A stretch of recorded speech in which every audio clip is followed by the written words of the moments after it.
Beep, beep. Who got the keys to the Jeep? I'm driving to the beach. Top down, loud sound, see my peace. Give them pounds now, look who it be. It be me, and Timothy. Look like it's about to rain, what a shame. I got the armor or the shine of the same. What's poppin', everybody? Battle Rap Opinions. Thank you for rocking with me. If we can get serious for a second, I just want to say there's a lot going on in this world. Y'all understand the hurricanes and all the stuff that natural disasters has happened, a few months ago. You know what I'm saying? These people still need help. If you have the opportunity to, please reach out to one of these places that are out here still taking food, taking all sort of donations, because it's very much needed. Puerto Rico, which of course is near and dear to me, I'm Puerto Rican, they're still having a lot of issues. A lot of issues with power, a lot of issues with water, and many other supplies. As of right now, I'm not going to sit here in front of y'all and try to shoot y'all one way, to like go one direction to donate one particular place. Some of the places that I've donated to at the moment aren't taking any more donations, but there are plenty other places, and there's Red Cross. There's so many. You got UNICEF. You have a lot of different other places that are still taking donations. Not to mention small non-profit organizations throughout the U.S. So you can do your homework. I'm going to be doing my homework again to find another place that is continuing to do it. Bottom line is, there's a lot of people out here who need help. So we're out here enjoying battle rap as we should. Everybody should be able to enjoy whatever they want. But there's still people out here in a heavy need. You know what I'm saying? So I'm asking you, please, to reach out, whether you want to donate to the Caribbean islands or Dominican Republic, Haiti, of course, Puerto Rico. There's still people still hurting from the effects down in Florida. Some of them are still hurting down in Texas. You know, of course, they're not hurting as much as these other countries, because these other countries don't have the same resources. But anything you could donate, even if it's just your time, you being able to help, maneuver with supplies to these places, anything is gonna help. So please keep that in mind. You know what I'm saying? And thank you for taking the time to even listen to me say that. We're gonna recap the Ty Law versus Chilla Jones battle. But before we get to that, I want to recap the T-Dubb versus Chef Trez that happened on Street Status. It was a one-round battle. I like T-Dubb. I like him. He always had a certain vibe. Like, my first time watching T-Dubb battle was against JC. He definitely had me laughing. Not to mention T-Dubb has been helping in his own community. So as Oops, salute to Oops, man. Oops is doing great in his community, man. T-Dubb has something to do with that. Salute to B Magic. I had interviewed B Magic a few months ago, and he had really highlighted what both these fellas have done. If you haven't seen that interview, I'm gonna put that in the description box. That was on my other channel, and like I said, man, I'm just gonna. I keep saying I'm gonna bring the stuff over to this channel, them interviews and stuff like that, man. It's just really time consuming, and it isn't that easy. You know what I'm saying? So we'll be doing that soon. Chef Trez, everybody know, is a guy who's been on a come up for the last few years. A hell of a lyricist, man, and when it comes to rebuttals, he's up there with some of the best. Some people have him as their top rebuttaler. I don't, but I have him right up there with the big cannons, with the DNAs, with all those guys. So let's get into this battle. It was a one-round battle. I believe it happened in St. Louis, but don't quote me. But I know it was on Street Status. If you want to see the battle, the link will be in the description. One-round battle. T-Dubb went first, man. He had a back page line that was funny, and that's one thing about T-Dubb, man. He mixes up the bars with the jokes and everything. He only has one issue, and we'll get to that soon. The back page line was dope. That Shaquem Griffin, the handicap line, that shit was fire. That was a fire bar. I haven't heard anybody use that. I'm not saying anybody hasn't, but I haven't heard anybody use that, and I thought that, to me, that was the standout bar of T-Dubb's round. I really did like that. The Ratatouille line was dope, but then he fucked up immediately after he delivered that line. The Oprah line was cool. The Rodney King line was slept on by T-Dubb. I really think that Rodney King line was slept on by him. And then he choked. And then after that, the next best line he had was a butterfly line. And I know that sounds weird, a butterfly line. No, you got to hear it. The shit was dope. T-Dubb's problem has always been choking, man. Stumbling or choking. Like, the dude could be going, he has a unique voice that makes him stand out amongst other people. So you're not hearing a lot of people who sound like him. I think he has dope bars, man. And again, he mixes in with the jokes. Not to mention he has a street presence about him. But it be the choking, man. That should be fucking everything up for this dude. You know what I'm saying? Could that be why he isn't maybe further along in his career? I don't know. I believe he does some music too. I'm not fully aware of his music situation, but I know he does have a solid following. Chef Trez, he said, kickback got me looking like I'm looking for a light switch. That line was fucking fire. That line was fire. You guys gotta watch this battle, man. Again, it's a 1-round battle. They both had a good amount of time on their 1 round, though. That shit was crazy. That Hitman Ballhead line was cool. As the round, I felt like it was kind of slow in the beginning of the round, but then he picked up as the round went on, and I do mean that in a good way, because it was like, boom, all right, he's spitting dope bars, he got this. Nah, he took it to another level. Then it was, he's spitting dope bars, all right, that's cool. Nah, he took it to another level. You know what I'm saying? That TLC scheme was fucking crazy from Chef Trez. My issue with Chef Trez, the only thing I can say, and this is not really a negative to that degree, is after a certain point, I felt like, yeah, while he kept going up, and up, he went to a point where it's kind of flat. Then he went up, then he went down. Like, it was still a very good round. I think, though, that Chef Trez at a certain point should have seen that it was kind of overkill at that point and should have had a presence of mind to just stop. Now, I understand he was giving the fans what they paid for, so of course, definitely of course. But there is a such thing as rapping too much, you know. But Chef Trez did his job. He went up there and handled his business, and he was very good. As far as this is the street status, what I was gonna say.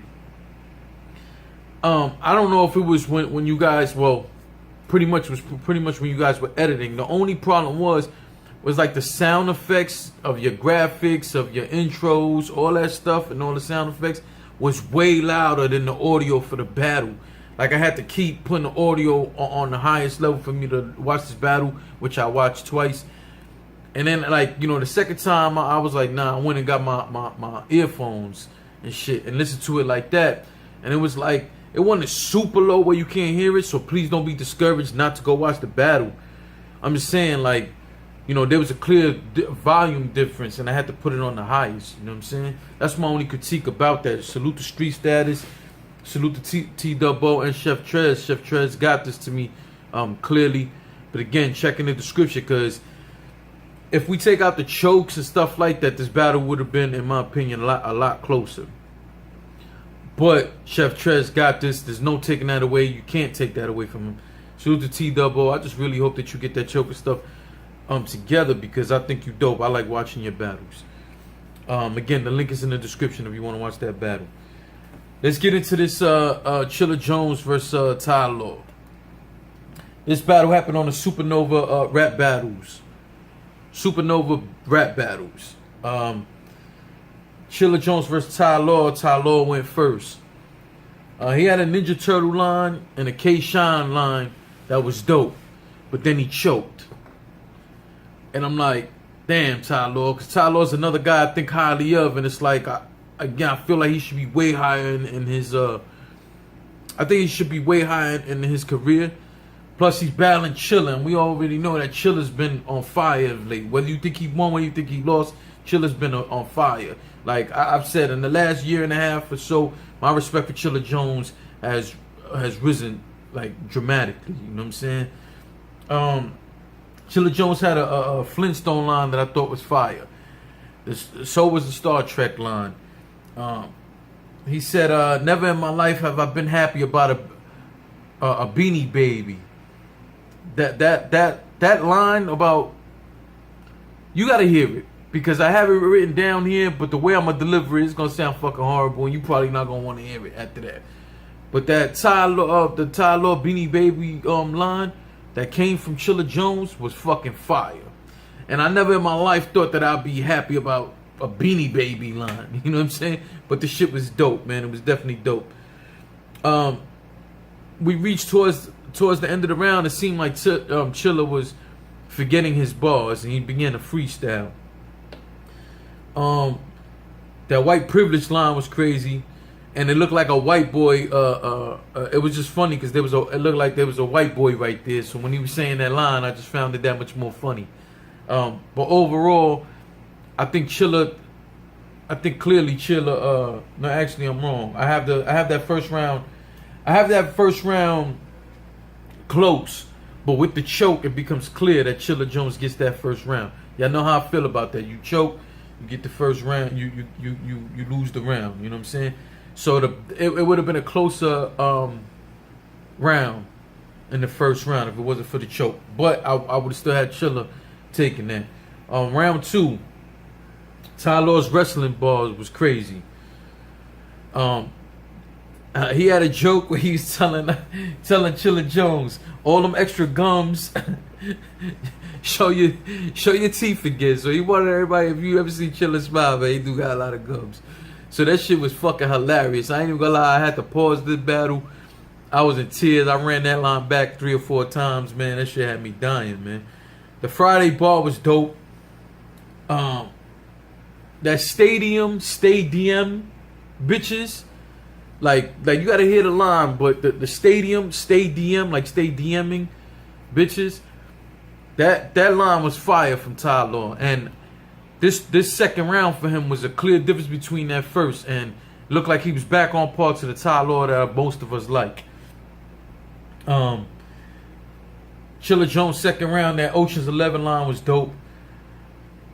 That barrel on his mouth frat line, excuse me, what the fuck frat life line from Chilla Jones was crazy. Very unique. Definitely had the crowd rocking with that. I definitely thought it was a dope line, but it wasn't enough to win him that second round. You know, I thought Ty Law took that second round clearly. That's my opinion. So at this point, we're going 1-1 going into the third. I know I said what I said was the standout. No, I didn't say that about Ty Law. I'm sorry. Ty Law, the line of Ty Law's battle, when he said, "I'm putting chills on his neck like a powerful speech." That fucking line, the way he set it up to go into that punch was fucking crazy. That was definitely the line of the battle for Ty Law. That shit was fucking retarded in the third, and that's definitely the kind of bars you need to finish off, man. To put your foot on somebody's fucking neck and end it. You know what I'm saying? If you have that opportunity, that's what you need to do. And that bar was fucking crazy. Chilla Jones had a resume scheme.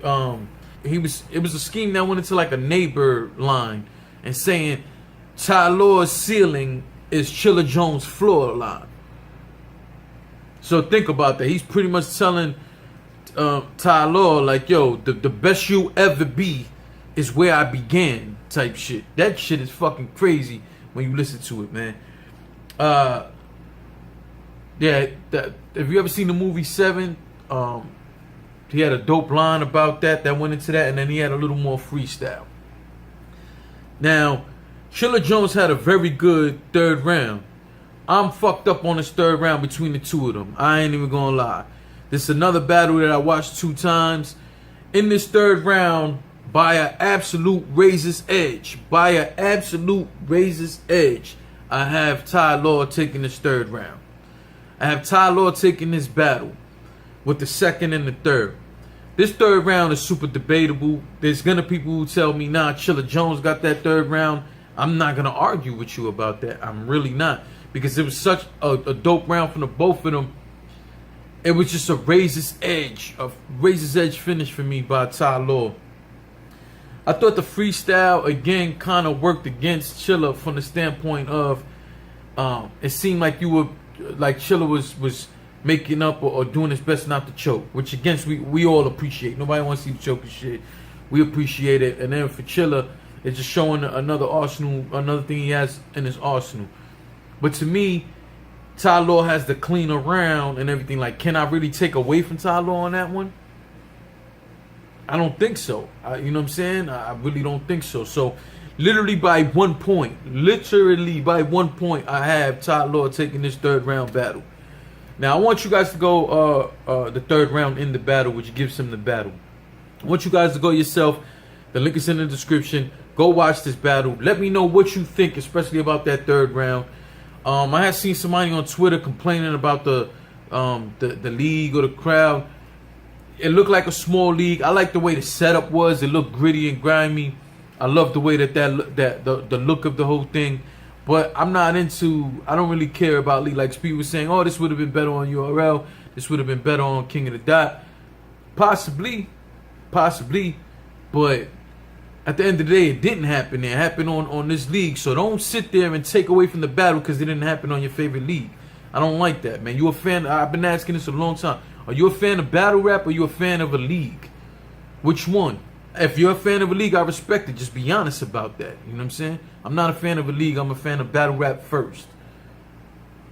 Salute to everybody for rocking with me. If you haven't already, subscribe. Hit the alert bell. Salute to my union guys. If you guys have not checked, if you guys have not ever watched or you aren't up to date with the stuff we've been putting out with the union, click right up here. You'll see the thing for you to click and be able to watch our shows. Another thing is I just was a guest on the new Battle Rap Arena. If you are unaware of who Jesse Reekin is and you are a battle rap fan, you need to go back and do your history. One of the first shows on battle rap radio shows was Battle Rap Arena, which was started by Jesse Reekin. And then it had Norbs and what's the guy named Psycho?